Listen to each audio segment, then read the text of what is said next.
ఓం శ్రీ మాత్రే నమః. అందరికీ నమస్కారం అండి.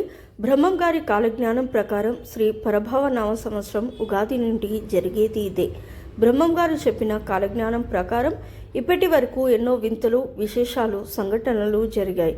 అలాగే రాబోయే రోజుల్లో ఇంకా ఎన్నో చిత్ర విచిత్రాలు జరుగుతాయని ఆయన పేర్కొన్నారు.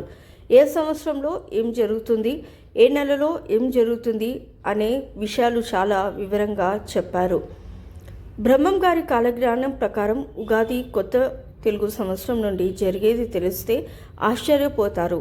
ఆయన చెప్పిన ప్రతిదీ ఒకటి ఖచ్చితంగా జరిగాయి. ఈ తెలుగు సంవత్సరం నుండి ఏం జరుగుతుందో ఇప్పుడు మనము తెలుసుకుందాం. ఈ వీడియోను చివరి వరకు చూడండి. అలాగే ఒక లైక్ చేసి ఓం నమః శివాయ అని కమెంట్ చేయండి. 2025 సంవత్సరంలో విపరీతమైన వర్షాలు పడతాయని ఆయన ముందే చెప్పారు. ఆయన చెప్పిన విధంగానే చాలా వర్షాలు పడ్డాయి. ఎంతో పంట నష్టం జరిగింది. అలాగే 2026 సంవత్సరంలో విపరీతమైన చలి ఉంటుందట. అలాగే ఈ సంవత్సరంలో తట్టుకోలేనంత ఎండలు ఉంటాయి. దానివల్ల కొంతమంది చనిపోతారట. స్త్రీ పురుషుల్లో కామ కోరికలు ఎక్కువగా పెరుగుతాయి. స్త్రీలు పురుషులు కట్టుబాట్లు మరిచి విచ్చలవిడిగా ప్రవర్తిస్తారు. డబ్బు కోసం ఎంతకైనా దిగజారుతారట. అక్రమ సంబంధాలు విపరీతంగా పెరుగుతాయి. రాబోయే రోజుల్లో స్త్రీలకు ఆయుష్ పెరుగుతుంది, పురుషులకు ఆయుష్ తగ్గుతుందట. స్త్రీలు మందు, సిగరెట్లు తాగడం వంటివి ఎక్కువగా పెరుగుతాయి. అలాగే స్త్రీలపై అత్యాచారాలు విపరీతంగా పెరుగుతాయని ఆయన చెప్పారు. తులం బంగారం లక్షలు దాటిపోతుంది. రోజు రోజుకి బంగారం ధర విపరీతంగా పెరుగుతుంది. ఆయన చెప్పిన విధంగానే తులం బంగారం ₹1,00,000 దాటిపోయింది. రాబోయే రోజుల్లో ముత్యమంత బంగారం కూడా దొరకదట. బంగారం కోసం ఒకరినొకరు చంపుకుంటారు. ఈ 2026 సంవత్సరంలో కరోనా లాంటి ఒక కొత్త రోగం వస్తుందట. అది తాకిన వారు శరీరం పైన బొబ్బలు లేచి మరణిస్తారు. అలాగే ఆకాశంలో ఒక వింత నక్షత్రం కనిపిస్తుందట. అది చూసిన వారికి అనారోగ్య సమస్యలు ఏర్పడతాయి. నాటికి సగం జనాభా తగ్గిపోతుంది. అలాగే తిరుపతికి వెళ్ళే దారులన్నీ మూసుకుపోతాయట. తిరుమల సంపాదనను 6 మంది దొంగలు దోచుకుంటారట. దానివల్ల వెంకటేశ్వరుని కుడి భుజం కదులుతుంది.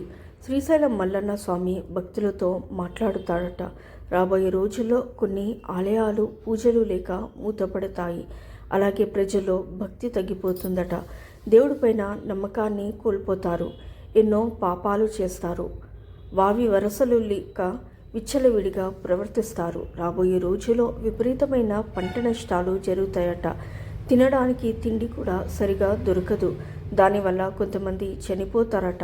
అలాగే రాబోయే రోజుల్లో మనుషుల మీద చేతబడులు ఎక్కువగా పెరుగుతాయి. తనకు ఇష్టమైన వారిని వశపరుచుకుంటారట. దానివల్ల ఎంతోమంది చనిపోతారని ఆయన చెప్పారు. రాబోయే రోజుల్లో స్త్రీలు పెళ్లి కాకముందే గర్భవతులు అవుతారట. పుణ్యాత్ములు తగ్గిపోతారు, పాపాత్ములు ఎక్కువగా పెరుగుతారు. ఈ కలియుగం అంతమయ్యే సమయంలో పుణ్యాత్ములు మాత్రమే ఉంటారట. అన్ని రకాల పండ్లు, కూరగాయలు రసాయనాలతో కల్తీ అవుతాయి. అన్ని వస్తువులలో విపరీతమైన కల్తీ జరుగుతుంది. అలాగే విపరీతమైన ధరలు పెరుగుతాయి. నీచుల ఇల్లు సిరి సంపదలతో కలగాలని కలకలలాడుతుంది. మంచివారి ఇల్లు పేదరికంతో నిండిపోతుందట. ఆయన చెప్పిన విధంగానే ఇప్పుడు అలాగే జరుగుతుంది. మంచివారి మాటలు ఎవరు నమ్మరు, చెడ్డవారి మాటలు అందరూ నమ్ముతారు. ఈ రోజుల్లో మంచివారికి న్యాయం లేదు, చెడ్డవారికి న్యాయం ఉంది. భార్య భర్తల మధ్య గొడవలు జరుగుతాయి. తండ్రి కొడుకుల మధ్య గొడవలు జరుగుతాయి. అన్నదమ్ముల మధ్య గొడవలు జరుగుతాయి. ఒకరినొకరు కొట్టుకుంటారు. మతం, కులం అనే భేదం లేకుండా పెళ్ళిళ్ళు జరుగుతాయి. డబ్బున్న వారికే విలువ ఉంటుంది. నోటి మాటకు విలువ లేకుండా పోతుంది. కలియుగం 50 సంవత్సరాలు అయిపోయిన తర్వాత కాశీలో గంగ ఎండిపోతుంది. 15 రోజులు చుక్క నీరు కూడా దొరకదు. 16వ రోజున పెద్ద వరదలు వస్తాయట. అలాగే రాబోయే రోజుల్లో గుండె జబ్బులతో చాలామంది చనిపోతారట. తెల్ల కాకులు వచ్చి ఊరి చివరన ఏడ్చి మరణిస్తాయి. అది చూసిన వారు పిచ్చివారు అవుతారు. వారికి మాటలు రావట వేప చెట్టుకి మామిడికాయలు కాస్తాయి, చింత చెట్టుకు మల్లెపూలు పూస్తాయి, పంది కడుపులో ఏనుగు పుడుతుంది, మీ కడుపులో పంది పుడుతుంది, సముద్రంలో ఉన్న ప్రాణులన్నీ బయటకు వచ్చి చనిపోతాయట. ఆ రోజు ఒకసారిగా విధ్వంసం ఏర్పడుతుంది, ప్రజల్లో భయం ఆందోళన పెరుగుతుంది, దానివల్ల భూకంపం వచ్చే అవకాశం ఉంటుంది. ప్రజలు అతి తిండి అతి నిద్ర వల్ల అనేక రోగాలతో బాధపడతారు, దొంగ స్వాములు ఎక్కువగా అవుతారు, ప్రజలలో ధనం దోచుకుంటారు. ఈ ప్రపంచం మొత్తం రాను రాను అనాథ పిల్లలతో నిండిపోతుంది. మనిషి కామానికి హద్దు అదుపు ఉండదు, చాలామంది కామానికి బానిసైపోతారట. రాబోయే రోజుల్లో అమెరికాలో పెద్ద భూకంపం వస్తుంది, దానివల్ల ఆస్తి నష్టం ప్రాణ నష్టం జరుగుతుంది, ఎంతోమంది చనిపోతారట. అలాగే రాబోయే రోజుల్లో సూర్యకాంతి భూమిపైన ఎక్కువగా పడుతుంది, దానివల్ల చాలామంది మరణిస్తారు. భూమి లోపల నుండి విచిత్రమైన జీవులు బయటకు వస్తాయి, ఆకాశంలో విచిత్రమైన కొన్ని నక్షత్రాలు ఏర్పడతాయి, అవి రంగురంగుల కాంతులతో మెరుస్తాయి. అప్పుడే ఈ వింత సంఘటన జరుగుతుంది. రాబోయే రోజుల్లో అమావాస్య రోజు నిండు చందమామ కనిపిస్తుందట. ప్రతి ఊరి చివరిన గద్దలు గుంపులుగా చేరి ఏడుస్తాయి, దాన్ని చూసిన వారు రక్తం కక్కుతూ చనిపోతారట.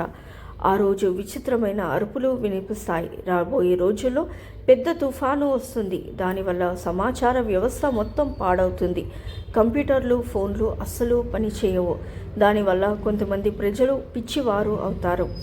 అడవిలో ఉన్న జంతువులు ఊరిలోకి వస్తాయి, రోజు రోజుకి ధర్మం నశిస్తుంది, అధర్మమే గెలుస్తుంది, డబ్బు ఉన్నోడితే రాజ్యమవుతుంది, రాజకీయాల కోసం ఒకరినొకరు కొట్టుకు సస్తారట.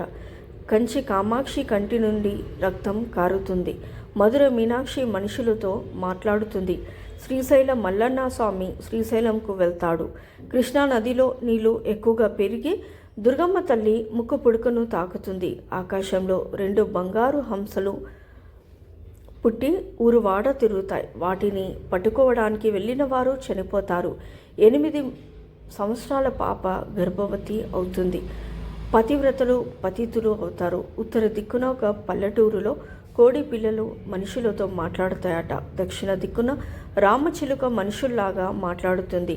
వీటిని చూసిన ప్రజలు ఆశ్చర్యపోతారట. రాబోయే రోజుల్లో పౌర్ణమి రోజు ప్రతి ఊరిలో కుక్కలు ఏడుస్తూ చనిపోతాయట. ఆ కుక్కలను చూసిన వారు రక్తం కక్కుతూ అక్కడే చనిపోతారట. ఆ రోజు దేవాలయాల్లో దేవులు మాయమైపోతారట. రాబోయే రోజుల్లో కులాలు మతాల మధ్య గొడవలు జరుగుతాయి, మనిషి కోపానికి హద్దు అదుపు ఉండదు, ఒకరినొకరు కొట్టుకుంటారు, ప్రపంచంలో ప్రతి గుడిలో అపచారాలు ఎక్కువగా పెరుగుతాయి, దేవుళ్ళ పేరు మీద ప్రజల దగ్గర ధనం దోచుకుంటారు. రాబోయే రోజుల్లో అఘోరాలు మనిషిలోకి వచ్చి తిరుగుతారు, దానివల్ల చాలామంది ప్రజలు భయపడతారట. అలాగే ఒక అమ్మాయి ఒకేసారి 5 మంది పిల్లలకు జన్మిస్తుందట. బ్రహ్మం గారి కాలజ్ఞానం ప్రకారం ఇందులో కొన్ని జరిగాయి, కొన్ని జరగబోతున్నాయి.